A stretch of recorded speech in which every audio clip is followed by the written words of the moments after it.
నిన్న వాళ్ళ కార్యకర్తలతో జరిగిన మీటింగ్లో జగన్మోహన్ రెడ్డి మాట్లాడుతూ కార్యకర్తలుగా రండి, ఎమ్మెల్యేలుగా తిరిగి వెళ్ళండి, ప్రతిపక్షంలోనే మనం ఏదైనా నిరూపించుకోగలం అంటూ ఆయన చేసిన వ్యాఖ్యలను అసలు ఎలా చూడాలంటారు?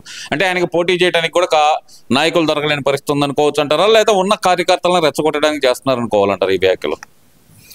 రాష్ట్రంలో వైఎస్ జగన్మోహన్ రెడ్డి అరాచక పాలన చూసిన తర్వాత ఈ రాష్ట్రంలో ప్రజలు భయభ్రాంతులు చెందుతున్నారు.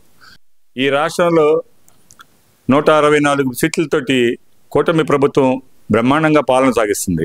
ఆ తరుణంలో ఇతను సంవత్సరం తర్వాత ఎక్కడున్నాడో తెలియదు, ఎప్పుడు వస్తాడో తెలియదు, ఈ ప్రాంత ప్రజలకు ఏం చేయాలో తెలియదు, ఏం చెప్పాలో తెలియదు.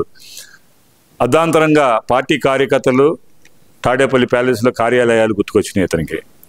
ఆ మీటింగ్లో మీరు కార్యకర్తలు నాయకులుగా తయారు చేసిన మాటలు చాలా దారుణంగా ఉంటాయి. ఎందుకంటే ఎమ్మెల్యేలే భయభ్రాంతులు చెంది మేము ఆ 11 మంది ఉంటారో ఉండరో కూడా భయభ్రాంతి చెందుతున్నారు.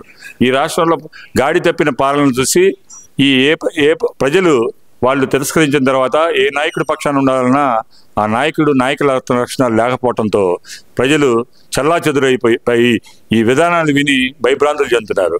ప్రజలకు వీళ్ళు తెలియజేయాల్సింది పార్టీ విధానాల మీద కాదు. నన్ను నమ్మండి, ఏం పెట్టి నమ్ముతారు? నిన్ను నీ పిచ్చి పరాకాష్ఠకెక్కిందని నమ్ముతారా? నీ పిచ్చి రాష్ట్రంలో అంధకారం చేసావని నమ్ముతారా?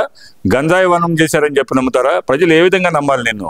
రాష్ట్ర ప్రజలు నిన్ను తిరస్కరించి ఈ రాష్ట్రం నుంచే కాదు, నువ్వు తాడేపల్లి ప్యాలెస్ నుంచి ఆ బెంగళూరు ప్యాలెస్ తరలిపోవడానికి సిద్ధంగా ఉన్నావు కాబట్టి నీకు ఈ ప్రజలు రారు, ఎలాగూ నన్ను కరుణించరని చెప్పి సిద్ధానికి వచ్చి కార్యకర్తలను బతుకు దాటుకుంటున్నాడు. మేము ఎమ్మెల్యేలు తయారు చేస్తాను, మిమ్మల్ని నాయకులు చేస్తాను. ఎమ్మెల్యేలే నీకు దిక్కు దివాణం లేకుండా పోయారు. నీకు పక్కన ఒక్కడు కూడా, అందరూ బెయిల్ మీద తిరుగుతున్నారు. కడకు ఈ రాష్ట్రాన్ని అంధకారం చేసింది కాక ప్రజలను కూడా ఏదో రకంగా మళ్ళీ భయపెట్టి ఈ రాష్ట్రాన్ని మళ్ళీ పార్టీ మనుగడకు చూడాలని చూస్తున్నారు. అటు ప్రజలు ఎట్లా ఇతని మాటలు నమ్మే స్థితిలో లేదు, కనీసం కార్యకర్తలను నమ్మిద్దామని చూస్తున్నారు. అది ఎట్టి పరిస్థితుల్లో నమ్మే కార్యకర్తలు కూడా పాపం వాళ్ళు మోసపోవద్దని చెప్పేసి తెలియజేస్తున్నాం. ఇక్కడ ప్రధానంగా చూసుకుంటే కనుక మరి రీకాలింగ్ చంద్రబాబుస్ మేనిఫెస్టో అంటే చంద్రబాబు మేనిఫెస్టోను గుర్తు చేద్దాం. సంవత్సరం కాలంలో చంద్రబాబు ఎంత మోసం చేశాడో ప్రతి గడపకి వెళ్ళి వివరిద్దామని చెప్పి జగన్మోహన్ రెడ్డి ఇచ్చిన పిలుపును అసలు ఎలా చూడాలంటారు?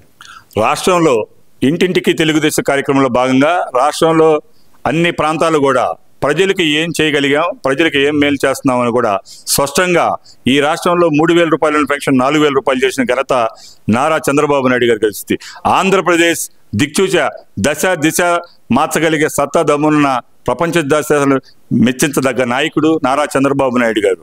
సంస్కరణలు సృష్టించాలన్నా, సంస్కరణలతో విధి విధానాలు చేయాలన్నా, ఒక ఆంధ్రప్రదేశ్ అమరావతిని పునర్నిర్మించాలన్నా ఒక నారా చంద్రబాబు నాయుడు గారు ఉమ్మడి ప్రభుత్వానికి దక్కుతుందని చెప్పి తెలియజేయడానికి ఈ రాష్ట్రంలో ప్రవేశపెట్టిన పెన్షన్ పథకం కానివ్వండి, పేదవాడికి పట్టెడి అన్నం పెడుతున్న అన్నా క్యాంటీన్ కానివ్వండి, అనేక సూపర్ 6లో భాగంగా ఏదైతే ఆగస్టు 15 నుంచి కూడా మహిళా తల్లులకి ఉచిత బస్సు సౌకర్యం కానివ్వండి, ఏవైతే ప్రభుత్వ పథకాలు ఉన్నాయో ప్రజలకు చేరవేసే విధంగా మేము ఈ పథకం తెచ్చాము, ఈ పథకం చేస్తున్నామని చెప్పేసి ప్రజలు చెప్పే విధంగా కూడా ఇంటింటికి తెలుగుదేశంలో కార్యక్రమంలో భాగంగా తొలి సంవత్సరంలో మేమేమే కార్యక్రమాలు చేశాం, ప్రజలకు ఏ విధంగా వాళ్ళు ముందుకెళ్ళాలి, ఏ విధంగా వాళ్ళకి ఇంకేమన్నా ప్రాబ్లమ్స్ సాల్వ్ చేయాలా, ఆ ప్రాబ్లమ్స్ రాసుకొని కూడా ఈ రాష్ట్రంలో 5 సంవత్సరాలు గాడి తప్పిన పాలనని మళ్ళీ గాడిలో పెట్టాలంటే నారా చంద్రబాబు నాయుడు గారు మహోన్నతమైన ఆరాధ్య దైవంగా పూజించే తెలుగు ప్రజలు సమస్యల సృష్టించినందుకు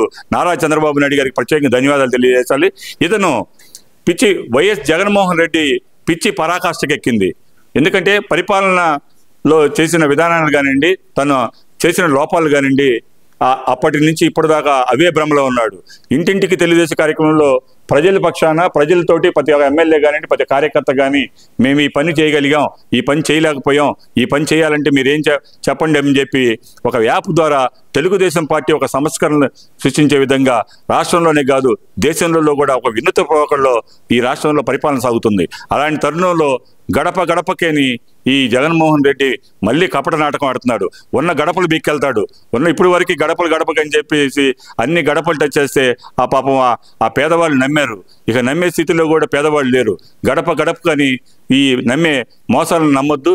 దయచేసి ఈ రాష్ట్రంలో ఇప్పటివరకు అంధకారం చేసిన వైఎస్ జగన్మోహన్ రెడ్డి రాష్ట్రంలో గడప గడపకి వచ్చేటప్పుడు గంజాయి ఏరులై పారింది, ఈ రాష్ట్రంలో పెన్షన్ వస్తుంది, తల్లికి వందనం, ఈ రాష్ట్రంలో ప్రతి ఒక్క పేద విద్యార్థికి కానివ్వండి, అమ్మ పిల్లలకి ఇంటి కుటుంబంలో ఎంతమంది అయితే ఉన్నారో అంతమందికి తల్లికి వందనం వచ్చే విధంగా ఈ రాష్ట్ర ముఖ్యమంత్రి నారా చంద్రబాబు నాయుడు గారు, విద్యాశాఖ మంత్రి నారా లోకేష్ బాబు గారి ఆధ్వర్యంలో తల్లికి వందనం పథకం కూడా మన రాష్ట్రం మొత్తం కూడా బ్రహ్మాండంగా జరుగుతుంది. ఎవరైతే వైసీపీ కార్యకర్తలు కూడా ధైర్యంగా నారా లోకేష్ బాబు గారు, నారా చంద్రబాబు నాయుడు గారు మాకు తల్లికి వందనం పథకం వచ్చింది, మేము సగర్వంగా చదువుకోగలుగుతున్నాం, ప్రైవేట్ స్కూల్లో కూడా చదువుకోగలుగుతున్నాం అని చెప్పి సగర్వంగా చెప్పగలుగుతున్నారు. ప్రతి ఇంటికి వెళ్ళినప్పుడు వాళ్ళ కళ్ళల్లో ఆనందం చూడగలుగుతున్నాం. అలానే ఎవరైతే రాని వాళ్ళు ఉన్నారో వారు కూడా ఎక్కడన్నా లోపాలు జరిగితే అవి కూడా సరి చేసి పెట్టుకోమని చెప్పి ఆ ఇంటి దగ్గరికి వెళ్ళినప్పుడు ఆ యాప్ ద్వారా కూడా తెలియజేస్తున్నారు. ఇలాంటి విషయాలు తెలుసుకోవాలి. ఒక బిడ్డకే ఇస్తాం, ఇద్దరు బిడ్డలకి ఇస్తామని చెప్పి అంత మోసాలతో ఒక బిడ్డకి ఇచ్చి రెండో బిడ్డని చంపేసిన ఘనత ఒక జగన్మోహన్ రెడ్డికి తగుస్తుంది. ఆయన పాలనలో ఒక నొక్కుడుకు విధానంతో తన జేబులోకి ఎన్ని వేల కోట్ల రూపాయల ధనాన్ని నొక్కాడో ప్రజలందరూ గమనిస్తున్నారు. ఈ రాష్ట్రంలో ఎన్ని కళ్ళబుల్లి కబుర్లు చెప్పినా ప్రజలు నమ్మే స్థితిలో లేరు. రాష్ట్రంలో బ్రహ్మాండంగా ఆంధ్రప్రదేశ్ పునర్నిర్మాణం కానివ్వండి, అమరావతి పునర్నిర్మాణం కానివ్వండి, అనేక విధాలుగా సంస్కరణ తీసుకురావడం కానీ, కంపెనీస్ రావడం కానివ్వండి, ఉద్యోగ సౌకర్యాలు కానివ్వండి, పరిపాలన ఎంత విధి విధానాల మీద ఎంత చక్కగా జరుగుతుందో ప్రజలు గమనిస్తున్నారు. లిక్కర్ విధానం కానివ్వండి, ఇసుక విధానం కానివ్వండి, సూపర్ 6 భాగంలో వీరు చెప్పడానికి ఏమీ అవగాహన లేకపోవటం వల్ల నమ్మే వీళ్ళు దొంగ మళ్ళీ తయారయ్యి ఈ గడప గడపకు వచ్చేదని రాద్దాం అనుకుంటున్నారు. వీళ్ళు గడప గడప కాదు కదా, ఏ ఇంటి దగ్గరికి కూడా వెళ్తే వీళ్ళని ప్రజలు పట్టించుకునే విధానం లేదని చెప్పేసి మీకు తెలియజేస్తున్నాం. మళ్ళీ చూస్తే కనుక జగన్మోహన్ రెడ్డి చెప్తుంది మన జిల్లాల పర్యటనలో ఉంటాయి, అలాగే నా పాదయాత్ర కూడా తిరిగి ప్రారంభం అవుతుంది అంటూ ఆయన చేసిన వ్యాఖ్యలు ఎందువల్ల అంటారు మళ్ళీ ఆయన పాదయాత్ర చేయబోతుంది? ఆంధ్రప్రదేశ్లో పాదయాత్ర చేయడానికి ఒక నైతిక అర్హత ఉండాలి. 5 సంవత్సరాలు మిమ్మల్ని పరిపాలన చేయండిరా అని చెప్పి పరిపాలన ఇచ్చి ప్రజలు మిమ్మల్ని బ్రహ్మాండమైన మెజార్టీతో ఆనాటి మీకు ప్రభుత్వం ఇస్తే, ఆ రోజు ప్రభుత్వంలో ఉన్న వేల కోట్ల రూపాయలు ధనం మేము లూటీ చేశాము, ఇన్ని వేల కోట్ల రూపాయలు ధనాన్ని మేము లూటీ చేసినందుకు ప్రజలకు ముందుకు వచ్చి చెప్పడానికి పాదయాత్ర చేస్తారా? ఇంతమంది పేదవాళ్ళకి పెన్షన్ సౌకర్యం కల్పించలేదని చెప్పేసి పేదవాళ్ళ దగ్గరికి వచ్చి పాదయాత్ర చేస్తారా? ఇంత సౌకర్యాలు దొరుకుతున్నాయి. ఆంధ్రప్రదేశ్లో సంస్కరణ సృష్టికర్త నారా చంద్రబాబు నాయుడు గారు వద్దు నేను కావాలని ఏం మొహం పట్టుకొని ప్రజల్లోకి వెళ్తారు. బ్రహ్మాండంగా కూటమి ప్రభుత్వం చాలా బ్రహ్మాండంగా పరిపాలన సాగిస్తుంటే ఈ కపట నాకటంతో ఏదో బోలోమని నిన్ను కన్నీరు పెట్టుకొని శవాల మీద మరమరాలుకునే విధంగా ఈ రాష్ట్ర పర్యటన ఉంటుంది. కానీ ప్రజలు నమ్మే స్థితులు లేరు.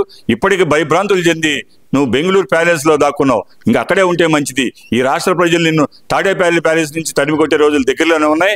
ఎట్టి పరిస్థితుల్లో ఈ ఆంధ్రప్రదేశ్ పట్టిన దరిద్రం వదిలిపోద్దని ప్రజలు గ్రహిస్తుంటే నేను మళ్ళీ పాదయాత్ర చేస్తానంటాడు. పాదయాత్ర శవాలకు మాత్రమే పనికొస్తావు నువ్వు.